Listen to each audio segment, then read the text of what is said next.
হযরত মুহাম্মদ সাল্লাল্লাহু আলাইহি সাল্লামের জীবনের শেষ মুহূর্ত চলছে। ঠিক সে সময় একজন লোক এসে সালাম জানিয়ে বললেন, আমি কি ভিতরে আসতে পারি?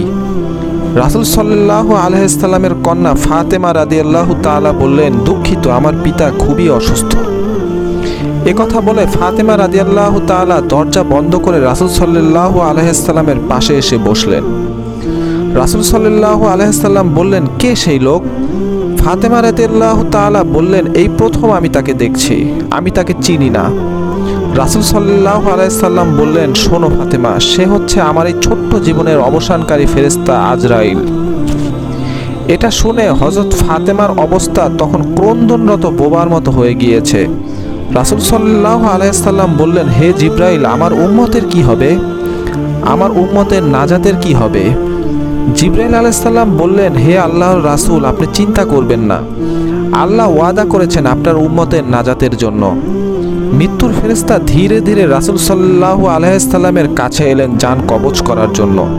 মালাকুল মাউত আজরাইল আরও কাছে এসে ধীরে ধীরে রাসূল সাল্লাল্লাহু আলাইহি সাল্লামের জান কবজ করতে শুরু করলেন।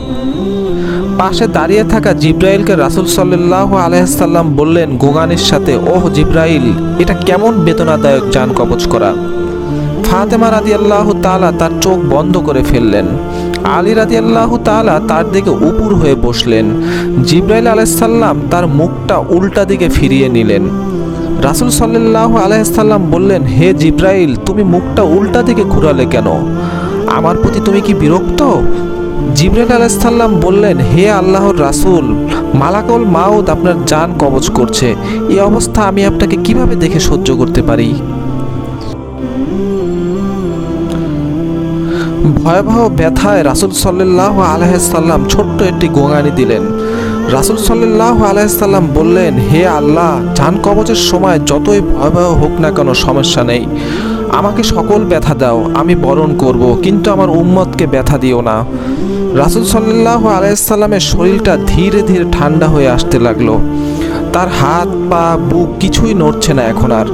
রাসূল সাল্লাল্লাহু আলাইহি সাল্লামের চোখের পানির সাথে তার ঠোঁটটা কম্পিত হচ্ছিল। দেখে মনে হচ্ছে তিনি কিছু বলতে চাচ্ছেন। হযরত আলী রাদিয়াল্লাহু তাআলা তার কানটা রাসূলের মুখের কাছে নিয়ে গেল। রাসূল সাল্লাল্লাহু আলাইহি সাল্লাম বললেন, নামাজ কায়েম করো এবং তোমাদের মাঝে থাকা দুর্বলদের যত্ন নিও। রাসূলের ঘরের কাছে চলছে কান্নার আওয়াজ। সাহাবীরা একজন আরেকজনকে জড়িয়ে ধরে উচ্চ স্বরে কান্নারত। হযরত আলী রাদিয়াল্লাহু তাআলা আবার তার কানটা রাসূলের মুখের কাছে ধরল। রাসূল সাল্লাল্লাহু আলাইহি সাল্লাম চোখ ভেজা অবস্থায় বলতে থাকলেন, ইয়া উম্মতি, ইয়া উম্মতি, হে আমার উম্মতেরা, নামাজ, নামাজ, নামাজ।